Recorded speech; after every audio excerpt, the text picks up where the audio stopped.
Hey everyone! Welcome to my channel. For today's vlog, ipapakita ko naman sa inyo yung pamasko na natanggap ko, Christmas presents na natanggap ko from my friend who went on holiday to Philippines last Christmas.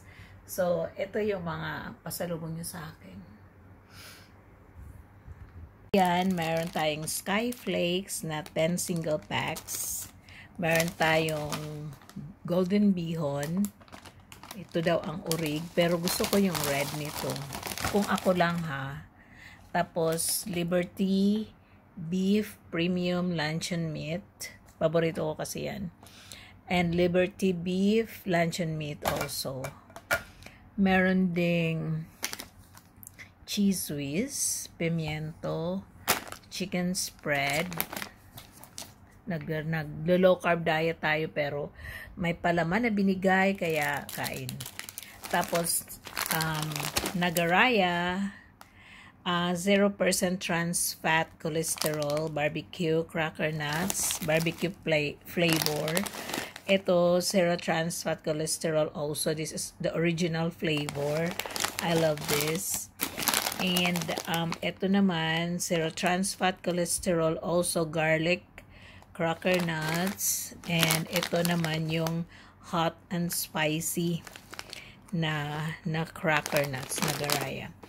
And then, meron siyang egg and cheese, dalawa.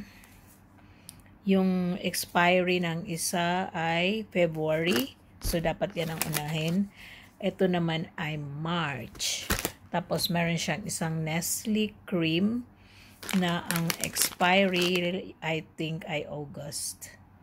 'Di ba? Masyado akong particular sa expiry date. Dahil yun yung tinuro sa akin ng aking beloved. Yun guys, meron akong pamasko na nakuha from Pinas. So, ito yung box na nilagyan. Ayan, happy tummy na naman tayo. So, hindi tayo siguro pa makakapag-diet. Actually, parang hindi naman ako magda-diet. Ano na lang, intermittent fasting. Yung mag-late na lang ako mag-breakfast. Tapos, hindi na ako kakain from 7 p.m. onwards. Okay, yun ang ginagawa ko.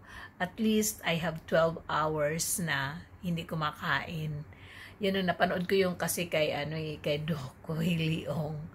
Yun. So, hindi siya mahirap dahil actually hindi ka magugutom. At ang ginagawa ko na lang guys na tutulog ako ng maaga. Hindi na ako katulad ng dati na natutulog ng midnight or madaling araw. No. Alas 9 na inaantok na ako. So, yun. Happy ako kung mapangangatawanan ko yun na hindi na nagpupuyat, 'di ba? So yun lang guys, have a nice day, and if you are new to my channel, please don't forget to click the subscribe button, the notification bell, so that you will be updated to my upcoming videos na I will try to vlog every day. Yun, kanina pala ng tanghali, nagluto ako ng munggo na nilagyan ko ng taba, yung chicharon na dala sa akin ng friend ko last November. Parang sira na yata yung chicharon, kaya parang naapektuhan yung taste ng aking niluto. Sa background, magulo, pasensya na, mga sapatos. 'Di ba? Ang daming sapatos. Although nag-declutter na ako ng mga clothes, happy naman yung mga friends ko na nabigyan ko, pati yung mga cleaner dito na nabibigyan ko ng clothes. Happy naman sila. I'm thankful for that. 'Di ba? Na may napapasaya tayong tao, 'di ba? So ayan, hindi na ako nag-i-edit ng mga videos dahil yung CapCut parang pangit yung yung dating ng video. Parang I don't know kung sa computer ko lang yun or pati sa inyo din na nanonood, 'di ba?